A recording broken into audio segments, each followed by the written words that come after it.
humanity. That's why we demand a new Green Deal, and we demand it right now. People will vote if there is something worth voting for. And a Green New Deal is exactly what that is. Thank you all so much. Let's organize together. Don't settle for less. What happens when you question global warming? Marc Morano, author of the Politically Incorrect Guide to Climate Change, has first-hand experience. National Geographic accused him of being a top-tier climate denier. U.S. Weekly Magazine said his research infuriates Hollywood, and wanted posters went up in Paris when he attended the UN Climate Summit. This interview with Marc Morano will tell you what the green socialist left doesn't want you to know. So how did you get involved in this fight, and what motivates you to continue? Interesting question. Thank you.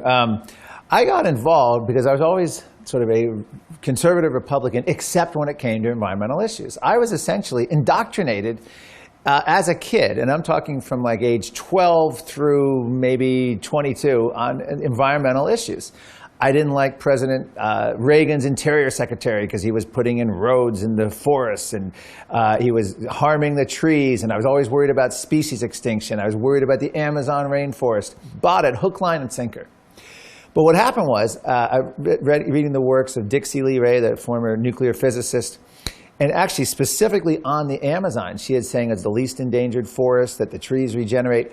I was so shocked when I first heard this. This would have been about 1990, the Rio Earth Summit, which would have been 1992, that I started investigating that. And I started looking into the whole environmental movement, culminating in actually doing a documentary on the Amazon rainforest. So the realization that I had been conned on many of these environmental issues is what turned me. So by the time I was starting to focus on climate, I was already skeptical of it. So I started investigating the climate movement, and it was amazing to me how essentially big science, universities, the media, academia, and institutions like the United Nations and others were just promoting this almost as a lobbying perspective, as a campaign cause.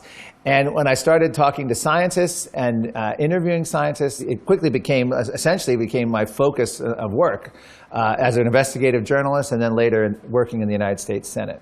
I think a lot of college students are in that position where they feel like they need to subscribe to climate change and the agenda that's behind it. Could you say a word about the ideology that's behind the climate change hype? Let's start with a bumper sticker philosophy. I saw a bumper sticker today. Big science is not a liberal conspiracy. Oh, yes, it is, or yes, it can be, and much of it is. And here's what I mean by that, and here's why that bumper sticker is wrong. When the regulatory state, i.e., the environmental protection agencies, the United Nations, the U.S. federal government, when they want to regulate, they look for justifications and causes, and that's the natural state of any government. So essentially, what they've done, and if you go back to the beginning of the environmental movement, of the modern environmental movement in the 1960s, they've used every environmental scare, from overpopulation to resource scarcity to threat of famine to deforestation to global cooling, as an excuse to increase the regulatory powers of the state. In other words, we're facing overpopulation, we're facing global cooling. We need to redistribute wealth. We need sovereignty limiting treaties. We need more central planning. We need less freedom, less capitalism.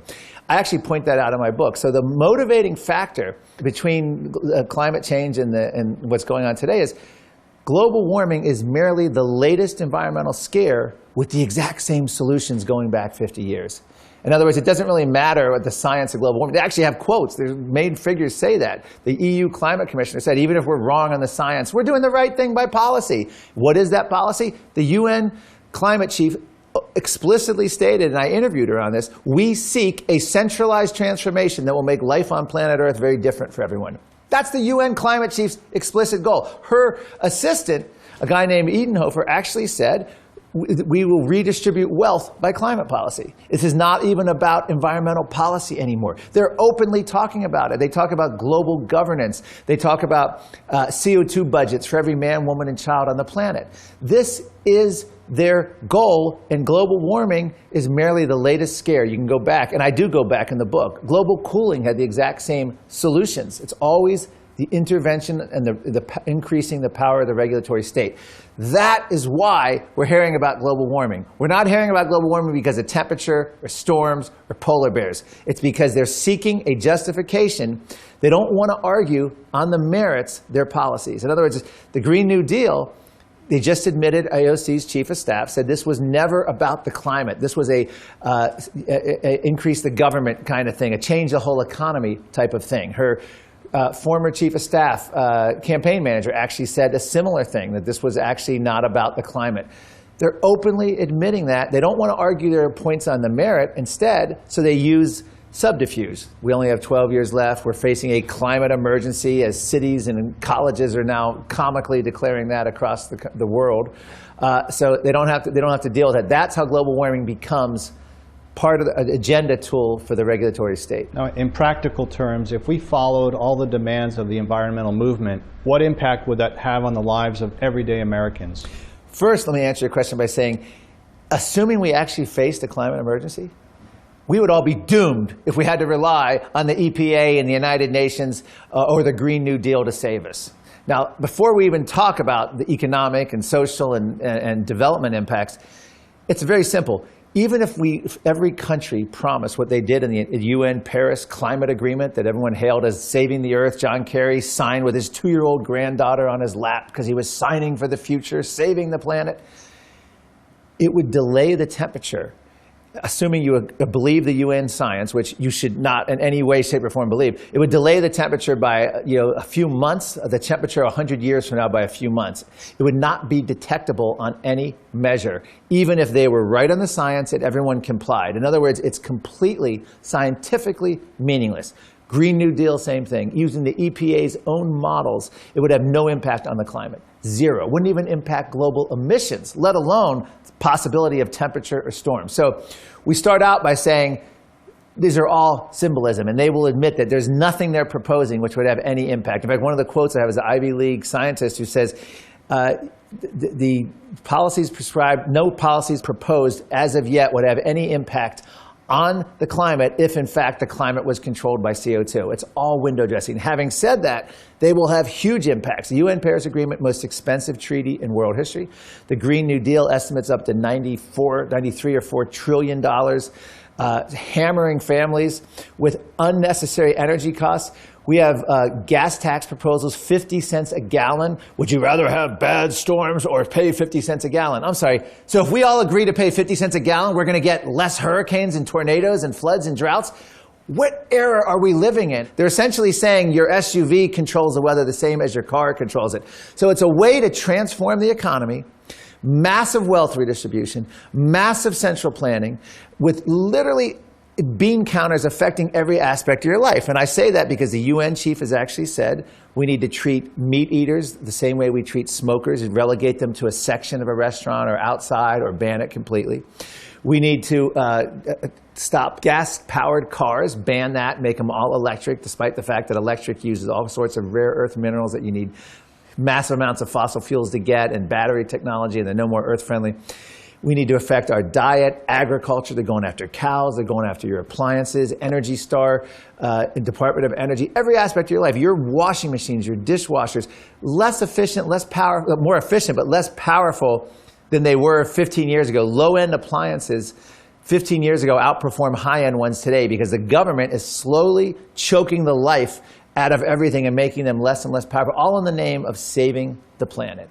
Same thing with cars. The SUV has been statutorily killed, and the Trump administration is trying to save it. But it looks like we're looking at 54.5 miles per gallon coming up in a few years. Automakers are going along. It's just cars. They're every tentacle you can imagine.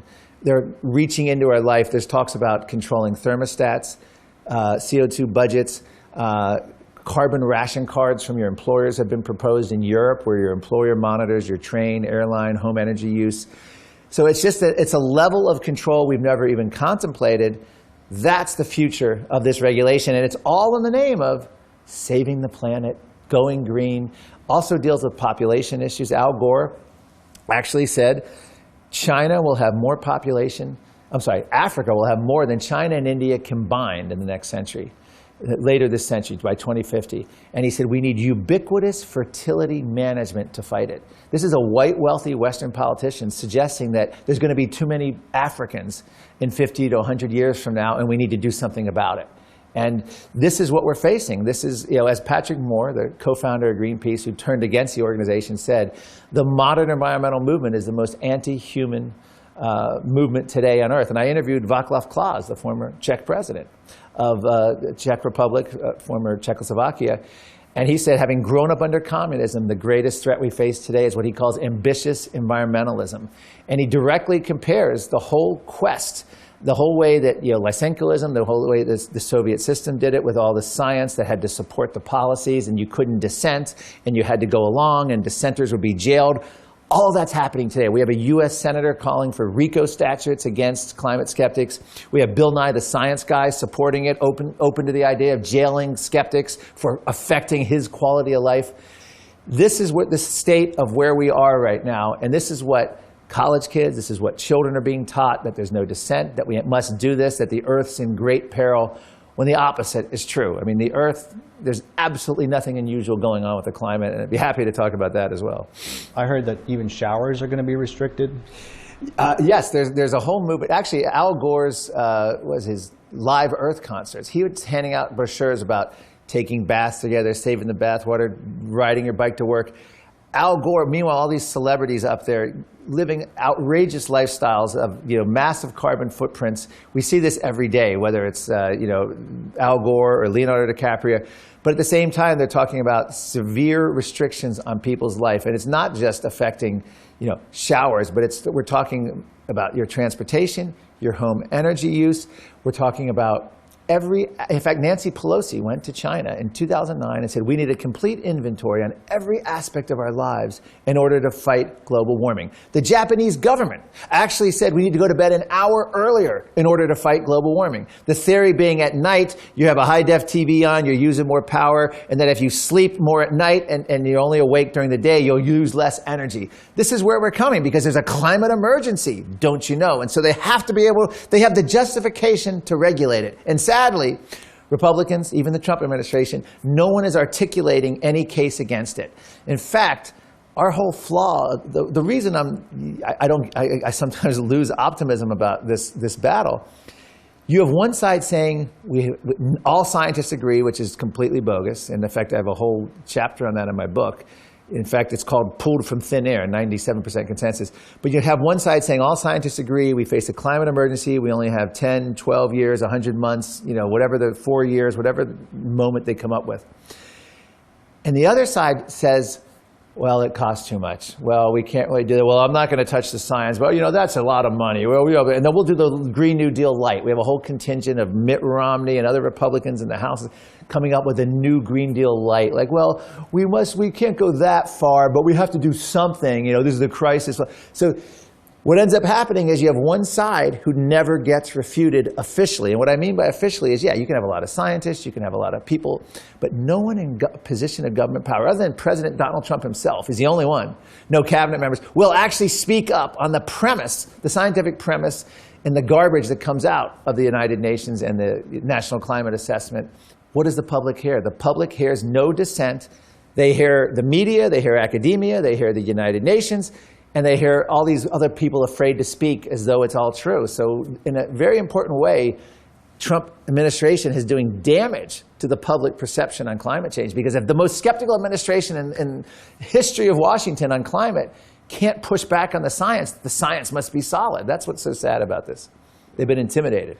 There's another thing I wanted to ask you, and you mentioned this in your book, and that is how some scientists focus on reducing the population, the human race. It's a very radical thing. And I wonder if you see a connection between the radical push to reduce the population on Earth and Planned Parenthood's agenda to basically kill unborn children. Yes, and the aforementioned interview, Al Gore at a Bill Gates event said, Africa's going to have too many people, we need fertility management. That's where Planned Parenthood comes in. They're great at fertility management, code words. When you have the population scare like we have now, we have advisors to Pope Francis who believe that the carrying capacity of the Earth is only about 1 billion people. In other words, let's wipe out 6-7 billion people because the Earth can't handle any more than that. And these are people that have gone to the Vatican. I went to a Vatican climate summit, and I was threatened to be removed by United Nations security. It was a papal meeting at the Vatican with UN officials, where basically the Vatican married itself to the UN climate agenda. And at this agenda, they had some of the biggest promoters, Planned Parenthood, population control, people like Jeffrey Sachs. I called it an unholy alliance with what Pope Francis did. And it's sad because these advisors, these people were given great credibility. They're tied in with the United Nations.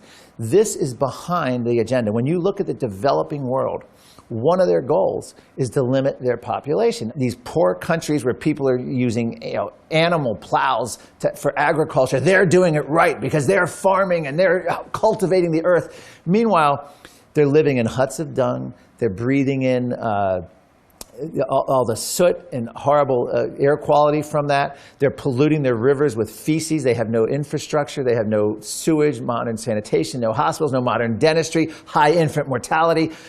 In my sequel, I'm actually interviewing, but I'm featuring the MTV show Trippin' with Drew Barrymore and a couple other actresses who go to these third world hellholes, and that's a politically incorrect term now. You're supposed to say the developing world.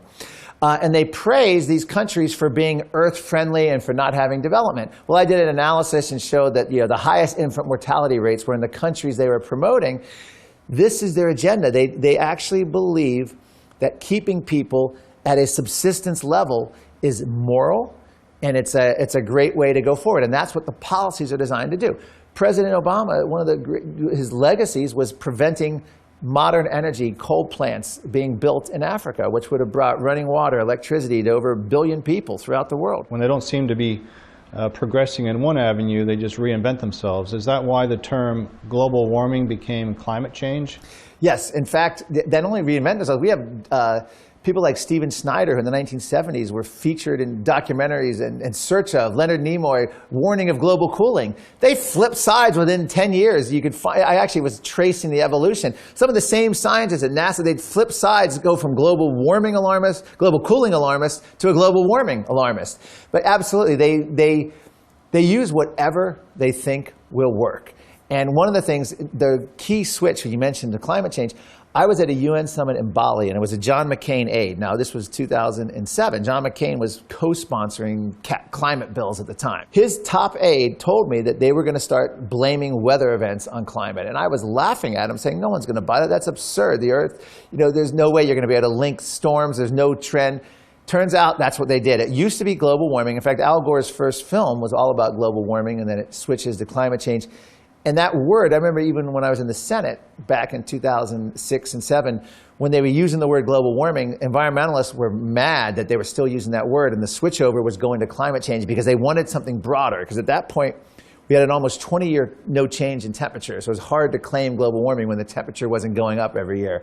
So they changed it to climate change. Now, everything is evidence. Hey, there's a storm in Europe, climate change. There's a heat wave in Australia, climate change. There's a blizzard in the East Coast, that's climate change. My favorite was Al Gore claiming that, this is what global warming looks like. And the pages of the New York Times, they started arguing that record cold and snow were now a consequence of global warming because it was extreme weather. And there's a whole history of this, and there's other phrases people have tried to use, like global climate disruption, global weirding. But the new phrase, and Barbara Streisand and Michael Oppenheimer, Al Gore himself gets a plug for this, is climate emergency. And this is the one that's spreading. Newspapers, Telemundo, the UK Guardian, universities, towns, state, they're going to start declaring climate emergencies because they think if people hear that word, they'll have to act. They won't want to, we don't have time to debate the Green New Deal. We need to pass it, a climate emergency. Medieval warm period was from 900 to about 1300 AD. Then you had the Roman warming period around 0 AD. Peer-reviewed studies, geologic records, and all the studies have shown that we have actually cooled since the Roman warming period and likely since the medieval warming period to current. In other words, we were up here warm in the Roman warming period, then we cooled a little bit, then we warmed in the medieval warm period, then we went to a little ice age, and now we're back up. Not quite where we were in the medieval warm period. The first United Nations climate report, 1990, showed a massive medieval warm period, and then it goes down, and we still weren't at that same temperature.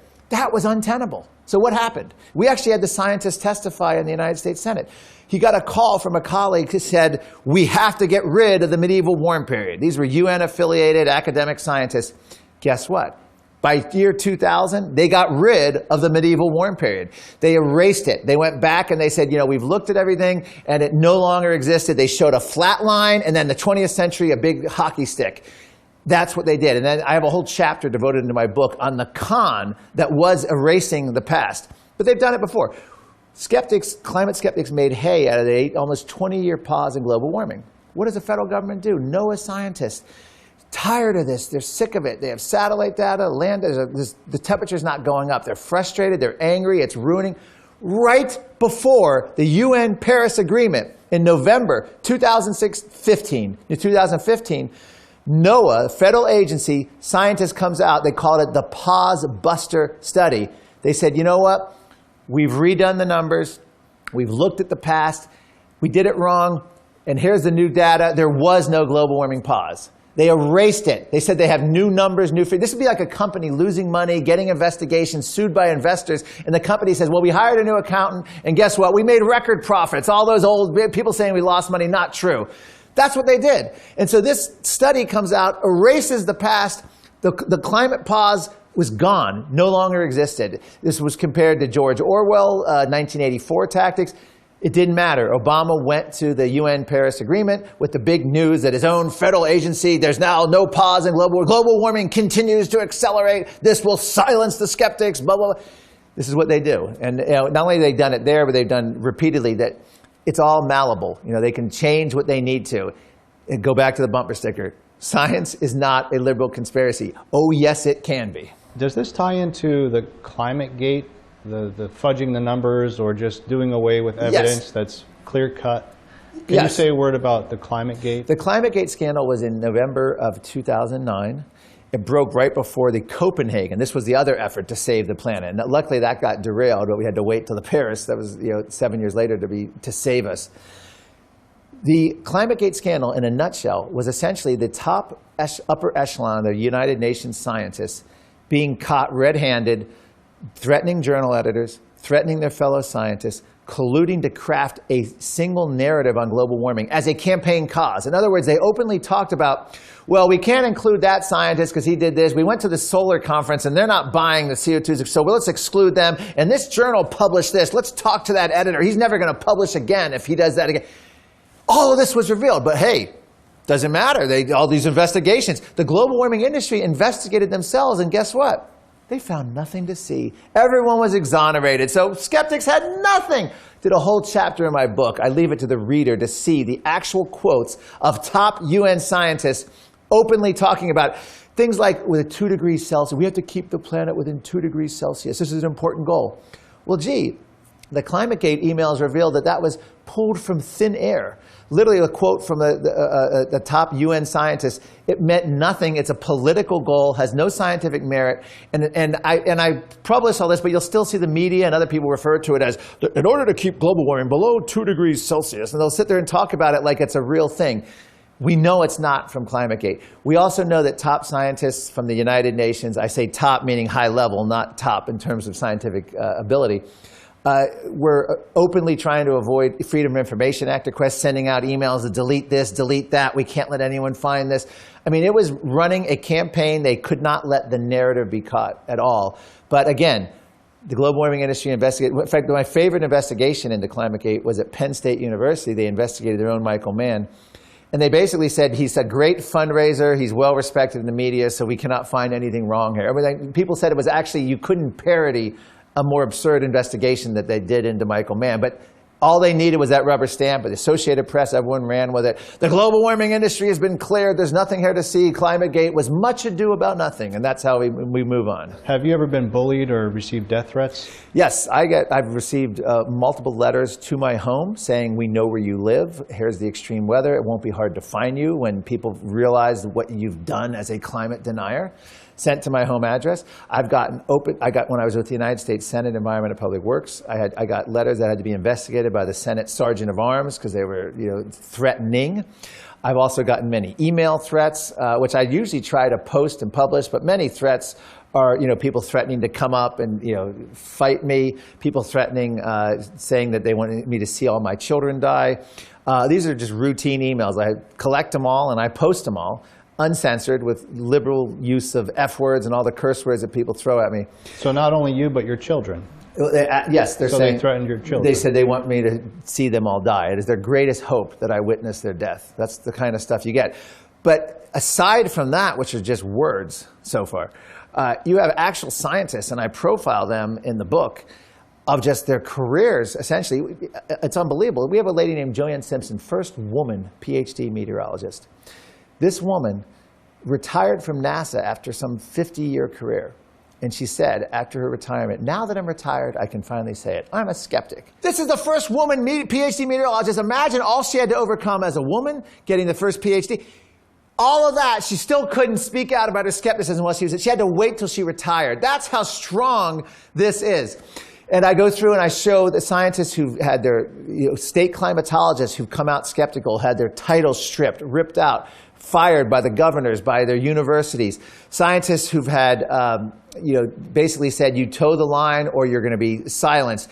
And I go through detail after detail of all these scientists, and it's an amazing thing. And it works because it tells the younger scientists, even the older scientists who stand up to it, the younger scientists know better. So you're getting, the reason most of the skeptics who are outspoken are older emeritus professors is because they don't have to worry about the whole college system. They'll be thrown out. The younger ones have faced, there's a man from Australia who literally was fired from his university and smeared. People lose their jobs just for even questioning the so-called consensus. It's a very effective technique that destroys careers. And not only that, but you have the intimidation of the social. We have, in the first film, we had ABC News, mainstream scientists saying, you have Holocaust deniers on one hand, and you have climate deniers. And there's not a lot of difference between them. I mean, so they try that. They'll try anything they can to smear a climate. They just throw it out there. Al Gore, the head of the UN actually said he'd like to see the skeptics smear themselves in asbestos. This is just some of their fun rhetoric that they like to say. This is the kind of stuff which would be considered a hate crime if it was the other way around. If someone said, I'd like to see the head of the UN smeared, you'd probably, you had people come in and start investigating you. But they get away with it because it's essentially the science of our day. They're supported by it. The big state supports it. If it's just, you cannot go against the regulatory state. What the regulatory state desires, they will achieve because they buy it all. The money feeds the system. And if you're a scientist, in the book I use the example of butterflies. No one's paying attention. But if you're studying butterflies, but if you say global warming could kill the butterflies in 100 years based on my speculative modeling study, you're going to get awards. You're going to get a big press release from your university. You're going to get to go to Bali and Africa and Cancun and South America. You're going to get to go to all the conferences. You're going to get book deals. You're going to get more publishing. You're going to get interviews. You're going to get money. You're going to get grants. You're going to get funded. You're going to get big staff. You're going to get patted on the back by the university. You're going to fast track to getting tenured. There's no downside. If you say global warming is exaggerated, global warming is not happening, global warming is not going to affect the butterflies, you're not going to just be ignored. You're going to be placed in a box, and you're basically just sign your own academic death warrant. That's the way it works, and they know that. I mean, Bill Nye actually said in my interview with him, to the extent that scientists who don't agree with the consensus are intimidated and silenced, that's a good thing because we don't need their voices. Kind of like they're affecting the fight against global warming. We don't need them to prevent our progress in the fight against global warming. How widespread is this indoctrination in the colleges and the schools, and how young does it go? Like, it goes from kindergarteners? Yes, kindergarten through all the way through. Everything from tree hugging to children's TV shows to the Earth Day specials. Kids are taught, especially in the last 10 years, it's ramped up. And I actually testified at Common Core hearings in West Virginia, the Common Core curriculum, which is spreading around the countries. The new curriculum basically says all scientists agree, there's no dissent, this is all real, happening, essentially dangerous. So I testified in West Virginia, we were actually able to defeat it. Maybe that's because it's in West Virginia's own economic interest, but we're not lucky in other states. This is a new mandate that's spreading, so kids are being taught that. We're finding now that by the time they get to college, even conservative, libertarian, free market kids are being programmed and indoctrinated that they accept that there's no dissent on climate change. And I've talked to many students. I was at the University of Minnesota. I've been at the University of Connecticut. I've been throughout the Northeast at different universities, and I've had debates with climate alarmists or climate warmists or activists on the stage. And it's amazing that the colleges are like ground zero for the belief in this, and this is where they're recruiting a lot of these kids. It's actually now not the recruiting anymore. It's elementary school, it's middle, and high school. And we have a contingent of elementary school kids now signing on to federal lawsuits saying that the federal government is affecting our quality of life by not fighting global warming. So they're suing the government to take action on global warming. And 60 Minutes is profiling these. They're going out, they're interviewing young kids, some of them as young as 7, 8 years old. They're out there calling, and President Trump is a climate denier. We have all this in our sequel coming out. It's an amazing thing to watch, these little pre-programmed kids. And we actually show how they do it. We have a group Al Gore funded, puts all these kids in a room. They put this on their video, and it ended up on, they put it on YouTube and other channels. And it's got the kids watching extreme weather events saying, this is coming, this is happening, we need to act, you need to help do something about it. And the kids are like, I'm shaking, this is so scary. We can actually show them, I'm showing the viewer the actual indoctrination as it happens, how they go about doing it. They put them in a room and they show them stuff and they tell them they must act. And they have to turn their parents in. They've got to be like little climate cops. They have to be, watching, whether it's energy use, recycling. They have to save the planet. It's all up to them. They've got to lobby. There's elementary schools, middle schools sending letters to their congressmen as classes where all the kids sign on, the teachers cheering it on. We have to act. The government must do something about global warming. This is our future, as though the government can legislate the climate or save them. I mean, it's really, the last 10 years have been horrendous. It's almost impossible to fight in the public school system because you got the NEA, you have the Common Core, you have no one with courage to stand up to this agenda. Students are ostracized if they do. I did a report when I was in the United States Senate, 221-page report of the dissenting scientists, 700 around the world. Reports in high school of teachers throwing the report when they brought them to school, throwing them in the trash can, like, we're not going to look at this, like intimidating the kids, tossing it literally in the trash can. This is the kind of stuff, and so kids are taught, don't speak up, don't say. This is not college, this is high school, this is junior high, elementary school. So by the time they get to college, frankly, most of the kids are so docile and programmed that they're not even putting up a fight. It's sad. If you could give them some tips, let's say if there's a college student who's faced with this debate, what are the 3 most powerful things that he can say to oppose this? Well, the simplest thing to do, because it all comes down, usually they're pushing a legislative agenda, is you can just say, okay, the Green New Deal, carbon tax, or UN Paris Agreement, how is that going to affect our climate? Explain to me, what impact is the Green New Deal? You're telling me that the storms are getting worse, that temperatures, that polar bears are dying. Is the Green New Deal going to save them? Tell me, on a cost-benefit analysis, I want to know how, and beyond just asking another ignorant kid who doesn't know, some activist, ask a teacher who's promoting this. We have reports of the University of Texas A&M. The teacher put up a chart telling the kids, in the midterm elections, which just passed, you have a choice in how you vote. If you vote for one way to save the planet, you can have a temperature and weather extremes on this bar, but if you vote the wrong way, you're going to get the worst of it down here. College professors, and I have the documentation of that, college professors are actually telling kids how they vote is going to affect their future weather. That's mind-blowing. So my question to you would be to actually force them to come up with the science behind that, to quantify it, and then start asking basic questions. Where did the 97% come from? Oh, well, it's on the NASA website. So the NASA webmaster put a reference to 97%. NASA never did a study on that. Where did it come from? Can you explain the 97%? Yes, 97% is where they say all scientists agree. It's a con that they do, so you don't have to be smart. You don't have to research it. You don't have to be informed. All you have to do is, it's like 4 out of 5 dentists recommend this toothpaste. Who are you going to be? You're going to be an anti-dentite, to use the Seinfeld phrase, anti-dentite, go against the dentist's recommendation. You're going to go against all those scientists. What's your degree? And how can you don't even have a science degree. How can you dispute 97% of scientists? And now it's 99%, by the way. Al Gore just announced it's 99%.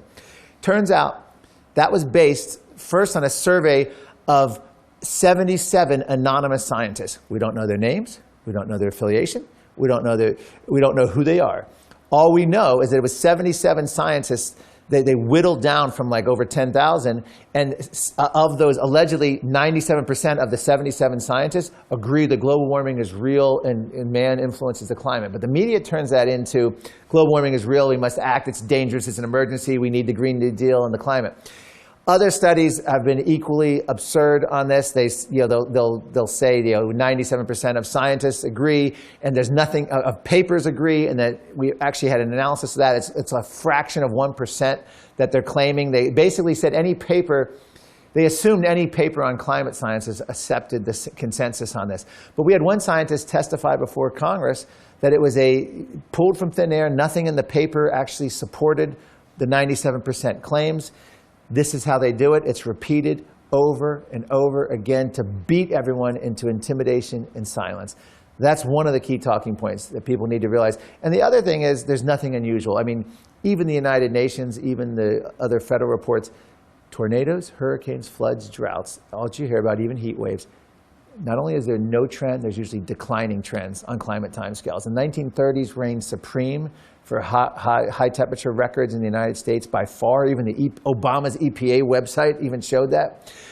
Tornadoes down, big tornadoes down since the 1950s. Hurricanes, no trend. The worst decade was the 1940s. Droughts, even UN has admitted since over 60, 70 years, there's a decline in global droughts. Floods, no trend over almost 100 years. That science is not there to support it. So I guess I would say to people, just read my book, number one, and number two, force people to talk beyond the talking points. They can't say all scientists agree, the UN's top scientists, and we must act, because that's all they're going to repeat over and over. And by the way, polar bears, which I mentioned, at or near historic population highs. They've never counted this many. Al Gore made it a poster child in his first film. His sequel comes out in 2017. Guess what's not mentioned? The polar bear. Why? Because they're at record population numbers. Al Gore just must have slipped his mind, but didn't even bring up the polar bear, which used to be the icon of the climate movement. Are they going to have to open the hunting season for polar bears just to bring the population? That's right. That was the only reason the population was down in the first place, was the hunting. They put a hunting ban on it, which raised the population. By the way, in my book and the movie, I point out that some of the anecdotal claptrap, you could call it, the armadillo from Texas. In 1970s, it was used as the poster child for global cooling. In other words, ABC News, multiple interviews, I think it was Science Magazine or a couple of major publications. We know the Earth is getting colder, we're facing dire. The armadillos are forced to migrate south to seek warmer weather. Fast forward, ABC News, same network, modern day. We know global warming is real because the armadillos now are forced to migrate north to get cooler because of the global warming.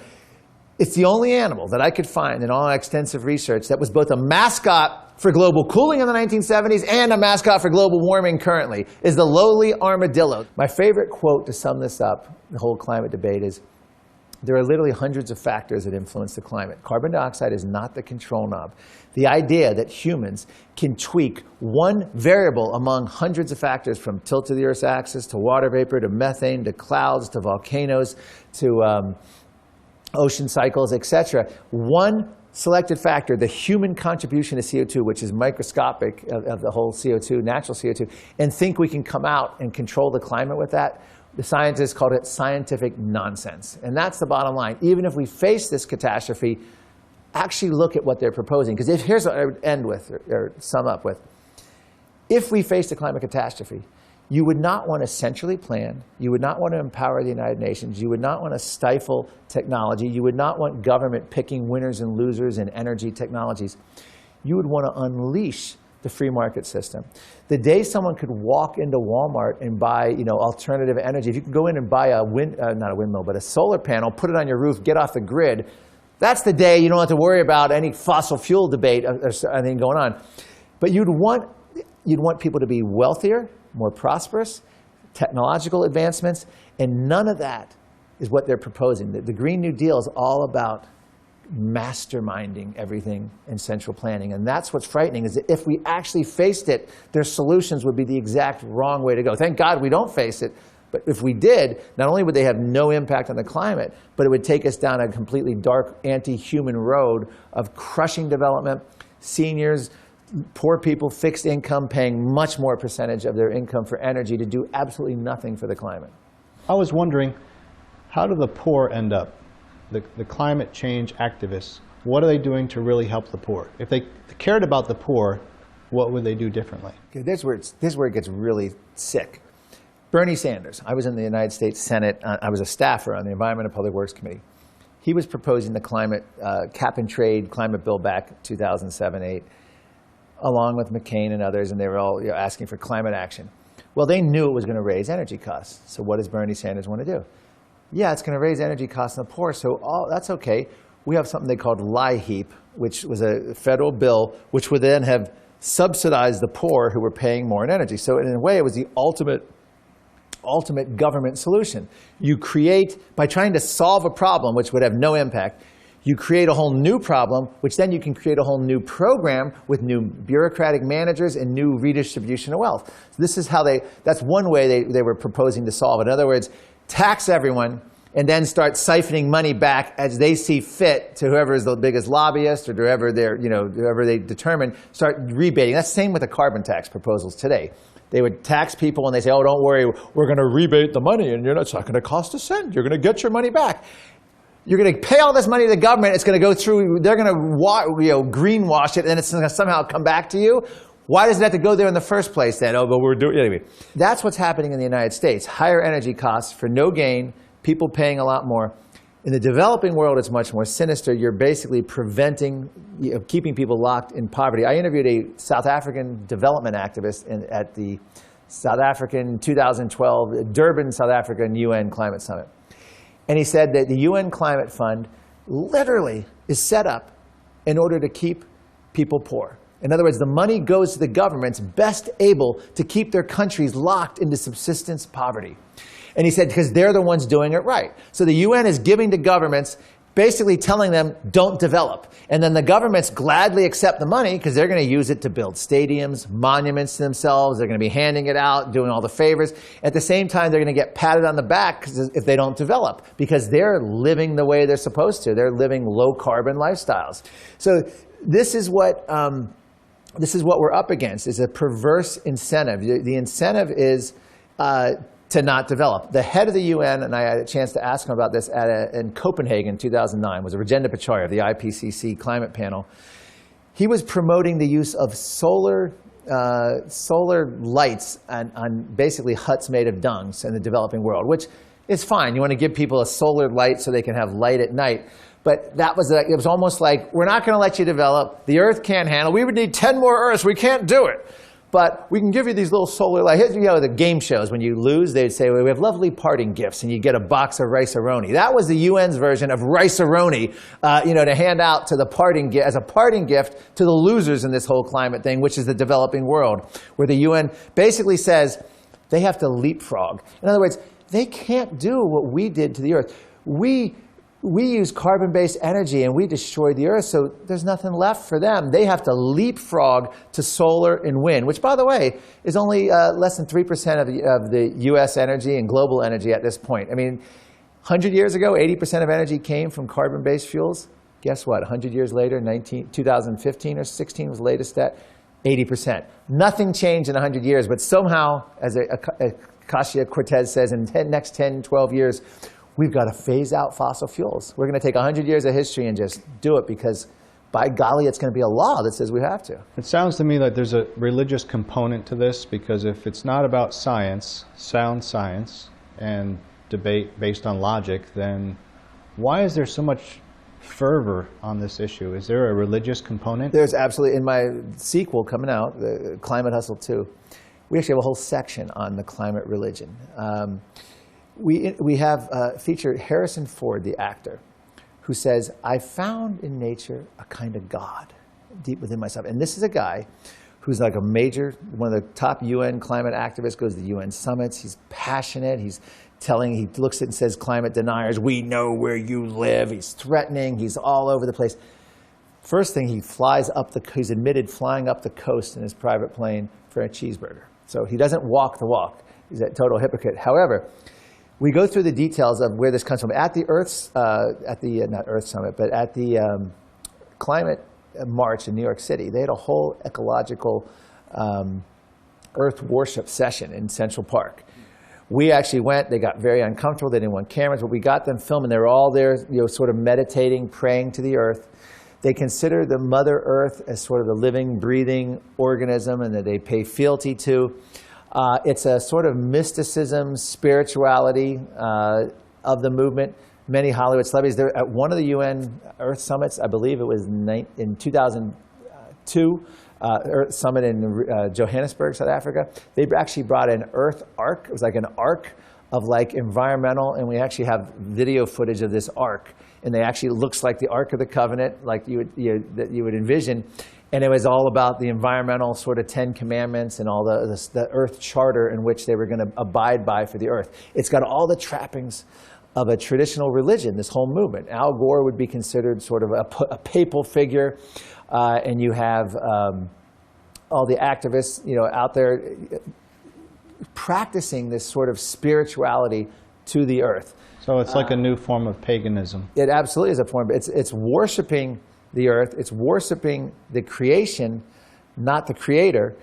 And it's we interviewed Václav Klaus, who actually says, this is the new religion of Western civilization. Atheism has taken over, but replacing that is this sort of, you can call it climatism, or you can call it earth worship. It's mostly in relation to the climate more so. That sort of the tree huggers sort of faded. That all the other environmental issues, by the way, have all just faded to the side. They're all in on global warming, and everything else is secondary to global warming. They're trying now to push species extinction. That's the second thing they're moving into, and I actually testified on Capitol Hill on that. But it's the sort of that same, it's the same impetus. But it's a religious fervor. And they actually, in Scientific American, a publication, I interviewed Dr. Judith Curry, a climatologist who was a believer in man-made global, and then she descended. They actually called her a scientific heretic. And as on the headline, and I actually featured the headline, this is the language of religion, not science. So even science publications have been infected with that. If you dissent, they actually label you a heretic. I mean, this is where we are. So this is the evidence, and we go through the evidence that this is actually, becoming a modern-day religion. We actually feature Michael Crichton as well, who talks about it. How it's very similar on many aspects to a traditional religious belief, and that's how they're bringing people into this movement. And even, you'll see Democratic candidates today, people like Marianne Williamson. I like to joke, she was Oprah's friend. She's into all this. I like to joke she's married some form of Christian theology with yoga, and that's sort of her. She's a guru, but she talks very passionately also about the environment and climate, and it's all part of it. The whole modern movement, it's really moved toward that. It's come with religious fervor and following in the steps of a traditional religion. How has Pope Francis and Laudato Si influenced this debate? My favorite quote was Al Gore, who said, "I've never thought of converting to a Catholic, but because of this Pope, I may have to consider it." So Al Gore is considering becoming Catholic because of it. So it's had a significant impact, I think. But what's happened is he's sowed confusion. He's basically elevated climate. So now if you're a Catholic, you don't know, like, wait a minute, is abortion okay to have? Or is it worse? Is it okay to have an abortion? Is being a climate denier worse than having an abortion? It's really confusing. The lowest point that Pope Francis hit was in the actual Laudato Si. They actually said, we must pray for the successful outcome of a UN climate treaty. I mean, he turned into a United Nations lobbyist asking faithful Catholic to pray for the successful outcome. Well, I didn't follow the Pope on that. And again, the Pope has an unholy alliance. It had a big impact. It made the environmental left giddy because they descended upon the Vatican multiple times. We had people like Naomi Klein, author of Capitalism versus the Climate. Capitalism is incompatible with a livable climate. Guess what? She's now going to papal conferences and presenting to the Vatican and the Pope and the Pontifical Academy of Sciences. This is sad stuff. And we have Pope Benedict off in the hills of Italy sending gentle rebukes and essentially siding with the skeptics.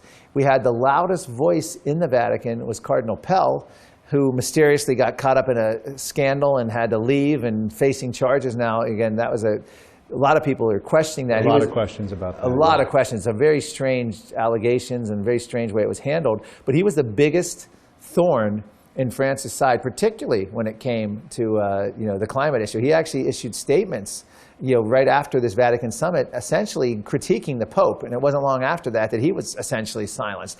I'm not really getting into that because I don't know the details, but he was the only voice in the Vatican publicly speaking out. And he had spoken out in the past. My favorite line from Cardinal Pell was he said, in the past we've had pagans would sacrifice to the earth to improve, and now we sacrifice our modern way or carbon in order to improve the climate. I mean, he gets that whole religion climate thing, but he was silenced. But I think Pope Francis has had a huge impact because it's another tool with which media, academia, and activists can beat anyone over the head. Even the Catholic Pope, is saying this. It's so overwhelming.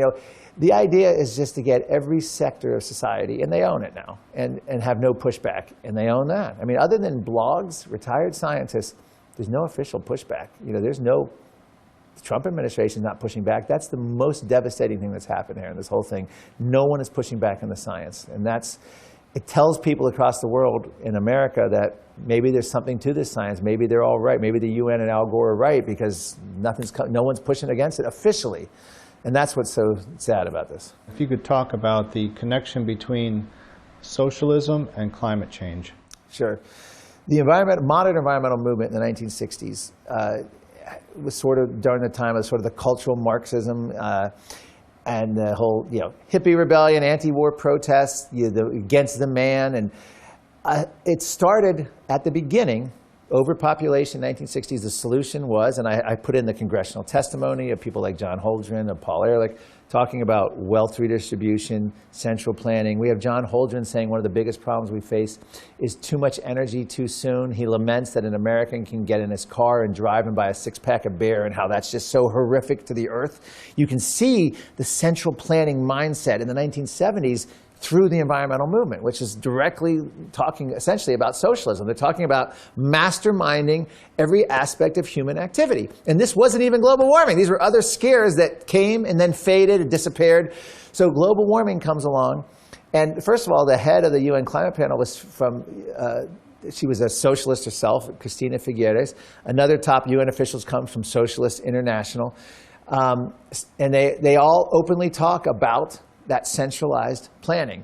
So the Green New Deal is openly endorsed. Bernie Sanders, the open socialist, AOC, the socialist. They're using the climate scare in order to achieve the central planning socialist ends, but they don't want to argue the merits. They want to scare you about tipping points. They want to scare you about climate emergencies. You have to act. There's no time to debate. Everyone else is evil, corrupt, and they're evil deniers. They're equivalent to Holocaust deniers, and let's spit on them. They don't pay them any attention. This is where they go with it. So that's their whole plan right now. Massive increases in government spending, regulation. The United Nations is the most expensive treaty in world history. And it's just getting the UN Paris Agreement is just getting its nose in the tent. If you notice, since 2015, when all this hoopla surrounding it, we've saved the earth, they're now saying we face emergency, we need more, there's not enough, they want more urgent, they want another UN treaty on top of that, they want a species treaty, which is tied in with climate on top of that. It just keeps piling on. It's not like you can pass something and then it's all over. Their goal is very clear. They are seeking an end to free market activity because to them, the market is the enemy. And I bring up Naomi Klein again. Capitalism versus the climate. Capitalism is incompatible with a livable climate. In our film, we have George Monbiot, a major UN environmentalist, goes to all the UN conferences. He writes for the UK Guardian. He says we have to overthrow the capitalist system in order to save the climate. I mean, they're very open about it. And these are top UN officials talking about it and top academics, politicians in the US talking about it. clearly stated this is their goal. Could you talk again about the connection between the abortion movement and the climate activist movement? Yeah, well, they're very careful with the word abortion. You don't hear the word abortion mentioned in the climate debate. They'll use phrases as Al Gore did, fertility management, when he's worried that there'll be more Africans than China and India combined. He wants a lot less of people in color, and he wants to use fertility management to make sure it doesn't happen. Pope Francis had UN and Vatican climate summit, a marrying of the two, and brought in massive family planning advocates, people like Jeffrey Sachs and other activists who advocate that the Earth should only have about 1 billion carrying capacity. In other words, we need to remove 6 or 7 billion people. So they see people as the enemy. They see fertility management as the solution. We have people calling for a carbon tax on kids, people voluntarily trying to limit themselves to 1 or 2 kids because of the Earth danger. And ultimately, this is about limiting human beings' numbers. It's sort of a regeneration of the overpopulation movement. So they're going after, with this fertility management and code, they're going after the developing world, chiefly Africa, but also South America and Asia. And this is one of the things that they're using, and they're tying in species. They're saying that humans are destroying other species, and we must keep the human numbers down. There's actually a group called the Voluntary Human Extinction Movement out there, which claims that they're not going to reproduce and that they're going to that they die with their generation. And this is where the movement is. They see humans as the biggest problem, as the destructor. They've removed us as a species that has any right to planet Earth. In other words, they believe, and even with the animal rights movement, it's a similar thing, they don't think humans should be allowed to eat other animals. And what's weird about that is they'll try to say that we're equal. Well, then why are other animals allowed to eat other animals? Why are lions allowed to eat? Why are bears? Are they going to stop bears? If they aren't going to stop them, then somehow they're acknowledging humans are different. If we're supposed to be superior and say, well, we don't want to eat other animals, then obviously we're not equal to them because we're doing some higher plane thinking, or they're vegans. And we have, in the film, I actually show in my sequel that they're pushing insect eating. There's whole climate activists out there pushing the eating of insects. And we have Nicole Kidman doing a whole gourmet thing, likening them to a hairy nut as you chew these insects. But this is all part of it. So abortion, population control, fertility management, particularly in the developing world, are what they're focusing on and what they're trying to scare people about. And again, this is Al Gore at a big Bill Gates funded event warning that we need fertility management heavily in the developing world. And it's Pope Francis inviting in people who promote Planned Parenthood and people who promote this population control, again, chiefly on the developing world. Well, I want to thank you for your work in this field, especially mention your book, A Politically Incorrect Guide to Climate Change. And can you give us a synopsis of this? Yes, this is it's a reference book from A to Z on everything you'd want on global warming. And this has the politics, the science. It goes through everything from Greenland to Antarctica to sea level to the Green New Deal to the UN Paris Agreement to climate deals to the whole history of the UN climate process. It's a book that no family with children should be without. This should be required reading, if for nothing else, that they know there's another side. And once they read this, they're never going to be able to accept these claims. They won't be able to do it because everything they hear is a con, and they'll know how to dismantle the con in very easy steps. And it's all divided by chapters, and it's got a little breakout. Every other page has a little box in it of little snippets and entertaining factoids. Mr. Morano, thank you for your fight, the good fight, and may God bless you and your family. All right, well, thank you. It's just family property. Appreciate it. Thank you.